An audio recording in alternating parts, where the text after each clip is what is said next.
So since 2002, Claire Zulkey has run the blog Zulkey.com, which has been mentioned in the New York Times, New Yorker, and by Anderson Cooper himself. Claire is also a freelance writer and the author of An Off Year, published by Dutton in 2009, which was nominated as one of the ALA's 2010 Best Books for Young Adults. She runs the literary humor reading series Funny Haha, which is celebrating its 10th anniversary with a big reunion show on September 19th. Be there. By day, she writes for University of Chicago, which is also cool. Give a hand to Claire Zulkey.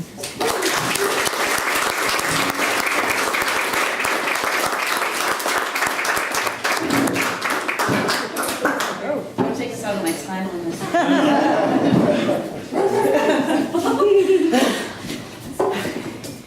Steve asked me that to tell you to turn it up a tiny bit, not because what I have to read is so important, but just because he couldn't hear the last great story. You got it. Okay. I typically blog at my very old website, and I frequently write about just what it's like to be 35 and live in the city and have a kid. And I actually thought I'd do something different tonight and read this short story that I wrote when I was in my 20s, and I think it's very from a 20-year-old girl, so just take that for what it's worth. Here's all I can remember that might be of interest to you. I woke up confused. It was a dark room, but it felt like it had been dark for a long time. I didn't know where I was, for how long I'd been sleeping, or whether I actually had been sleeping. But if I hadn't been sleeping, I wouldn't have had those bizarre, fleeting dreams that come with sleeping in an unfamiliar bed. Wherever it was that I woke up, I was hungover and hot, thanks to a very tightly tucked bed. I stumbled to the floor, torso first, as my legs were still trapped beneath the unforgiving sheets. I couldn't open my eyes all the way. I put my hands to my lids and felt my eyelashes stuck together with sleep-encrusted makeup. My contact lenses beneath them felt like rubber. I found the bathroom, fumbled for a mysteriously placed light switch, and tried to wash my eyes open. A glob of toothpaste lingered in the sink. I suddenly remembered a drunken attempt to brush my teeth the night before and a gnawing feeling of guilt at using somebody else's toothbrush without asking. Where was I? A place where somebody kept the bathroom floors heated. I knew that. Leaving the bathroom, I pulled open the drapes. Drab morning light spilled into the room. Outside, slushy snow spilled off a lower floor balcony. Somebody in a parking lot was shoveling. High-rises towered all around. Oh yeah, the night before was Friday night. Friday night after work, I attended a cocktail party at an art gallery with some people from the office. It was my boss's idea to get out and circulate and look intellectual or something. Connect, network, mingle, you know. I hated my boss, but I had a feeling that I was 2 personal calls away from being fired, so I thought I'd go along with it. The party was awful, without a single sincere conversation happening within earshot. All the men looked like they wanted you to notice their expensive suits, and the women were perfect-haired and intimidating. I sipped overpriced white wine from a clear plastic cup and wondered how much time I had to put in. Then I spotted Brooke. Brooke from college, my old pal, Brooke. That's a lie. She wasn't exactly a pal. We were acquaintances from school, the kind who would air kiss drunkenly at a bar but talk little beyond that. All right angles, lots of black clothes, and a fake tan. She had an off-putting way of making everything in her life seem effortless. I never saw her at the library, at the gym, with her hair in her face, or even saying, The kind of person who prefaced sentences with, I'm sorry, but, and no offense, but. We got along okay. That's all, but still, Brooke would save me from this hell. You've got to save me from this hell, I said, running up to her. Doesn't this suck? She agreed, giving me a loose, one-armed hug. What are you doing here? Brooke shrugged as her eyes scanned the room. I had nothing better to do. Please, I wheezed, trying to sound as desperate as possible. Let's go. My boss is a moron. This party's full of jerks. I don't want to be here. Will you be my excuse? Buy me a drink first. She had more money than God, and she was asking me to buy her a drink. It's always the rich people who are the cheapest. Scotch and soda. That's $12. Too bad, she said, smiling maliciously. I met a cute guy. If you want to leave, I have to get something out of it. He's probably married. Drink first, then we can go. I heaved a sigh, but at least I had an escape plan. I speed walked up to my boss, who was loudly making dirty jokes, while some of my coworkers attempted to smile. Dawn, I began in what I hoped was a charming manner. You're not going to believe this, but I just ran into an old friend from college who I haven't seen in, like, forever. I hated talking this way, but I know that he responded to girlish insipidness. Anyway, I'm so sorry to run off, but do you mind if I go talk to her? We have so much catching up to do. Sure, said Don, who seemed pretty drunk already. Have a fucking gay old time. Don swore extraneously as a way to try to make himself seem hipper to his young employees. I fetched Brooke her alcohol. The guy she was talking to wore a greased pompadour and a slim-fitting three-piece suit with an open-neck collar and looked quite pleased with himself. I handed Brooke her drink, and she turned her back on the guy without a word. He seemed rather magnanimous about it and walked away. What do you want to do? I asked. I'm starving. Yeah, those hors d'oeuvres are pretty stale. Brooke sniffed. I don't believe in eating things on tiny plates. Okay, let's go eat something on big plates. Brooke and I finished our drinks and walked down the street to Rosebud. When you spend time with wealthy people, their "it's only money" attitude can be infectious. So with the feeling that it was completely natural and deserved, we ordered appetizers, main courses, side dishes, desserts, fruits, cheeses, coffees. We drank 2 bottles of wine that fueled our gluttony as we caught up with each other. Well, mostly, Brooke fed me stories of her adventurous sex life while I oohed and awed. I wasn't sure if she was telling the truth, but I could believe it just by the relaxed, been-there way she talked to old Pompadour head back at the party. I would have been sweating. Customers glanced at us as we squealed and giggled, but we didn't care. When it was all over, I made a big production of flourishing my credit card.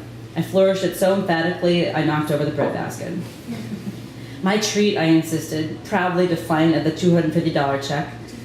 Money didn't scare me. I was with Brooke. I would show her that I could afford this check. Brooke thumped a bony elbow on the table and pointed a talon at me. Fine, but I'm buying drinks after this. Oh, I can't drink anymore. Don't be stupid. Somehow we got to a bar.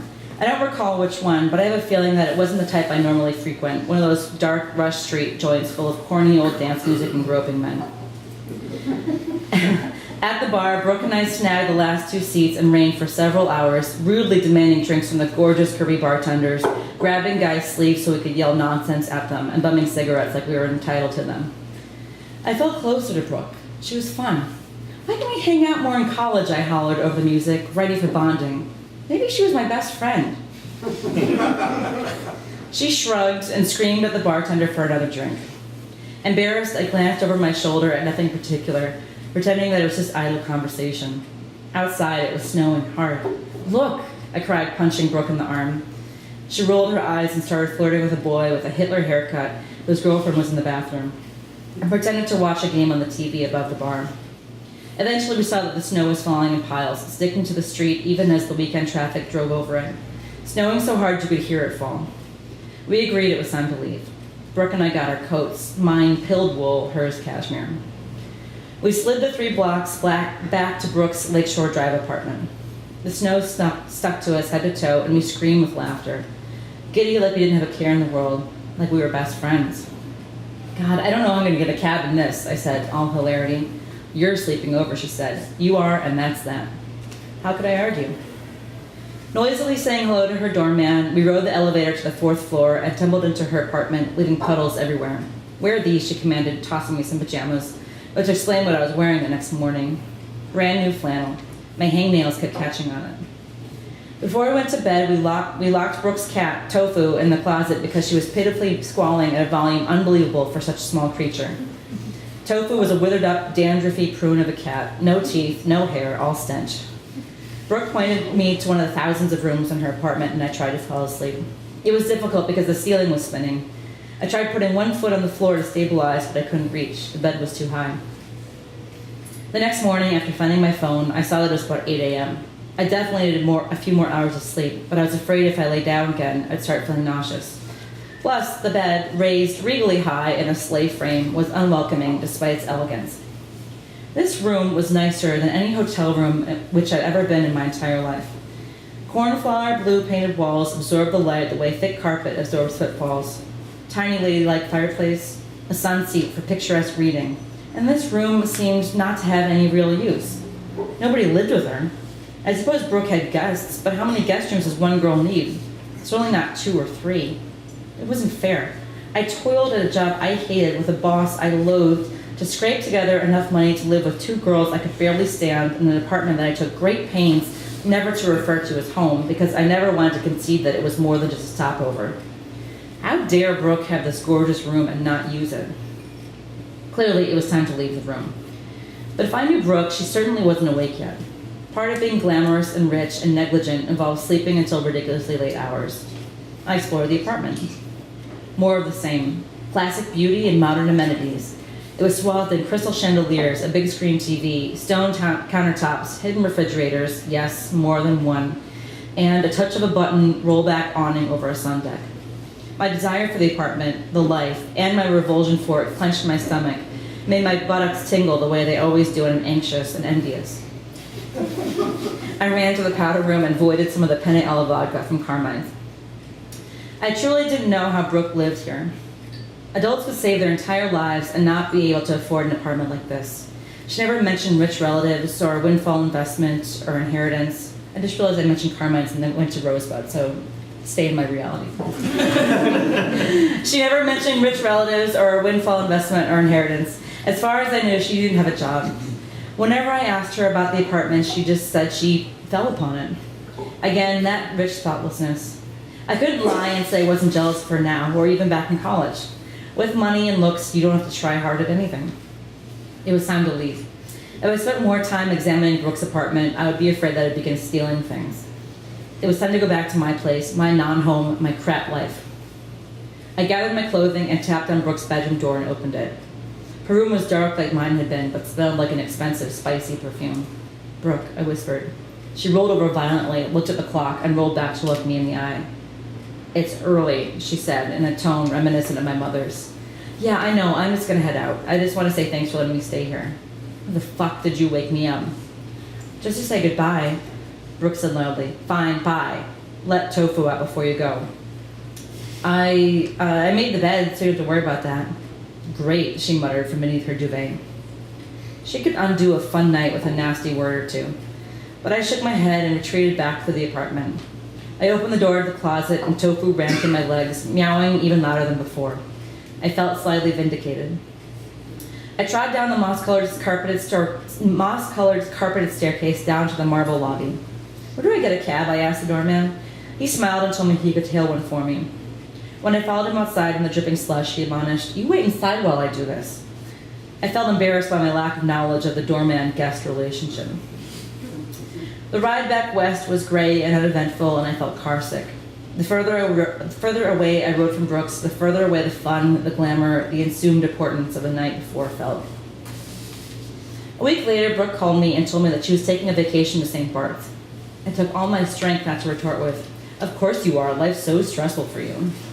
But I didn't, and it was a good thing, because she asked me to apartment sit for her while she was gone. Apparently, the neighbor who she usually asked to help was in the hospital. She said she was going for at least a few weeks and needed me to get the mail and feed Tofu in her absence. I can't say the prospect of staying there didn't appeal to me. And after all, Brooke was so generous to let me stay overnight, I thought I'd return the favor. When I arrived at her apartment, the doorman was pleasant but a bit surprised. He didn't remember Brooke going on vacation. "I bet she goes on trips a lot," I said. "Yes, she does," he agreed uncertainly. "Well, maybe you just didn't know about this one. Remember me from when I stayed here last week?" He did, and we chatted a bit about the snowstorm. His name is Trevor, and he was very pleasant to me and let me in the apartment. It's been a while now since Brooke has dropped a line, but the last I heard, she said that she was having a great time and would be staying for a little bit longer. I don't mind too much. I brought some more of my stuff over and I made myself comfortable. The doormen are all okay with me staying here.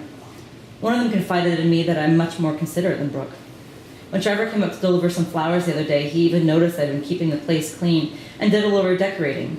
I put away the silver candlesticks, too old lady-like for my taste. He said he liked it a lot.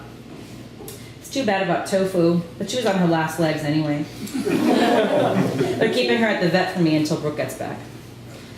Some guys have called, so apparently Brooke was telling the truth about her sex life. One of them came by to pick up a jacket he'd left there. His name was Alex, and we got to talking, and he took me out for drinks. We're going to a restaurant opening next weekend. Anyway, like I said, that's all I know, and all I remember.